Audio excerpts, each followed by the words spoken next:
Soumiane Amenksous, sociologue, article paru dans le site d'information Le 360 du 15 juillet 2022. Le Kunji, casse-tête des familles. Le Kunji, vacances, casse-tête des familles. Allah, le Kunji. Congé signifie donc vacances. Le moral peine à remonter, écorché par la pandémie, la sécheresse, la guerre en Ukraine, la cherté de la vie, etc. Papa et maman sont épuisés et aspirent à chouïa de raha, un peu de repos, ne plus sursauter le matin au son du réveil et massacrer ses nerfs en hurlant « Lève-toi, on est en retard !» S'affoler, stresser. Mais il y a un autre stress, les enfants s'ennuient. Comment les occuper autrement que par les écrans? Très peu de choix. Près de 40% de la population marocaine a moins de 25 ans et a besoin de loisirs sains. Les parcs pour enfants et jeunes sont rares et les prix y sont trop élevés. Les activités sportives privées sont inaccessibles à la majorité des familles. Les structures de l'État, il faut les chercher à la loupe, même dans les grandes villes. Pas de centres de loisirs communautaires dans les quartiers, pas de maisons de jeunesse dignes de ce nom, de rares bibliothèques, des terrains de proximité où on peut jouer le basket, le foot, le volley dans des quartiers, mais trop cher, 30 à 50 dirhams par heure et par personne. Les piscines municipales à prix symbolique sont pratiquement inexistantes, même dans les villes où le mercure dépasse les 40 degrés à l'ombre. Les piscines privées, oui, elles existent, mais il faut compter près de 400 dirhams par jour et par personne pour le relax, le parasol, le repas, puisqu'il est interdit de ramener sa nourriture. Donc, ça revient immensément cher. Les habitants des villes côtières sont chanceux, mais une journée de plage coûte cher. Il faut compter le transport, le repas, les boissons, les parasols, etc. La grande partie de la population est privée de loisirs. Les enfants traînent alors dans la rue et les jeunes deviennent des haytit fras derb. Ils occupent les coins de rue. Ils occupent les murs des coins de rue. Ceux qui en ont les moyens passent leur journée collés aux écrans chez eux, dans les cafés ou dans les cybercafés où l'heure de connexion coûte entre 3 et 5 dirhams. Les colonies de vacances sont rares et de qualité douteuse, sauf si les parents travaillent dans des grands ministères ou de grandes entreprises privées qui disposent de ces structures. Les colonies de vacances à l'étranger, c'est l'idéal, mais il ne faut pas rêver.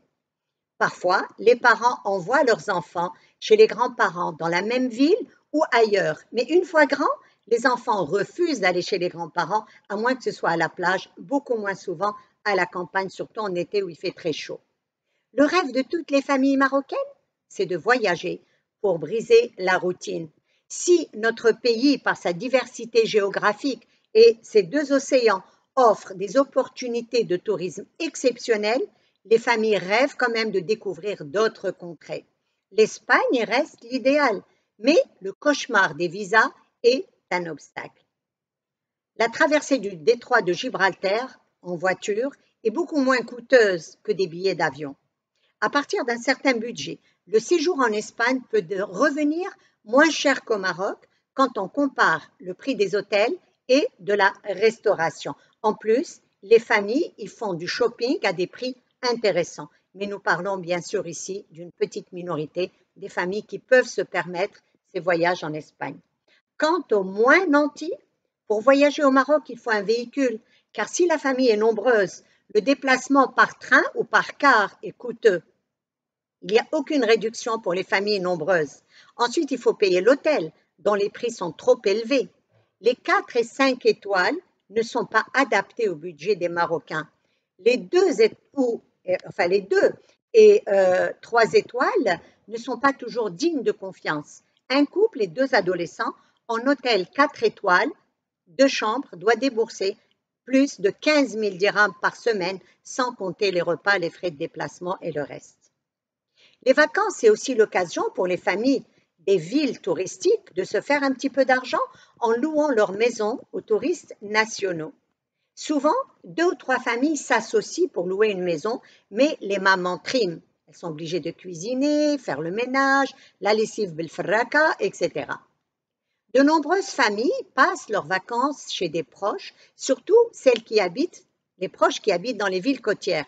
Des vacances à moindre frais, mais un cauchemar pour les maîtresses de maison, dont les familles se transforment en hôtels-restaurants permanents. De nombreux adolescents et jeunes hommes profitent des vacances car leur famille leur en donne la liberté, contrairement aux filles qui restent frustrées. Ces jeunes hommes campent en bande près de la mer ou en pleine nature. Les campings se développent, s'équipent et offrent aux jeunes et aux familles ayant peu de moyens des vacances dans des sites magnifiques près des plages ou dans des reliefs connus par leur fraîcheur, tels ceux du Nord ou du Moyen Atlas. Les plages sont très prisées, mais il faut déplorer la faiblesse en équipement et en surveillance. Les toilettes, les douches et les poubelles y sont rares. En fin de journée, les familles abandonnent les ordures, bouteilles en plastique, canettes, épluchures de melons, de pastèques, etc. Un paysage de désolation qui pourrait être évité s'il y avait une surveillance rigoureuse pour éviter et sanctionner cette population. Quant au tiers de la population qui habite en milieu rural, il est rarement concerné par le congé. Les familles ne peuvent se soustraire longtemps aux travaux quotidiens et à l'entretien des animaux. La seule attraction est le moussem, le moguer, un moguer en amazigh.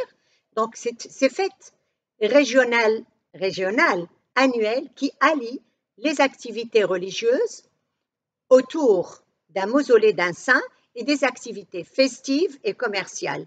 Les familles se regroupent après une dure année de labeur. Les ruraux se rendent chez des proches en ville, mais tout dépend de l'hsad ou de saif. L'hsad, ce sont les moissons. L'hsad, c'est les moissons. Le saif désigne l'été, fasl saif, mais les ruraux l'utilisent pour signifier une année agricole faste. Il y a de l'abondance. Malheureusement, cette année, les pauvres ruraux massifouchent à cause de la sécheresse. Donc, pas de vacances. Citadins et ruraux sont pénalisés par l'augmentation du prix du carburant et de ses retombées sur l'ensemble de l'économie. Enfin, une petite pensée pour celles et ceux pour qui les vacances riment avec besogne, avec travail. Ils travaillent en tant que saisonniers, ils travaillent en tant que saisonniers pour nourrir leur famille.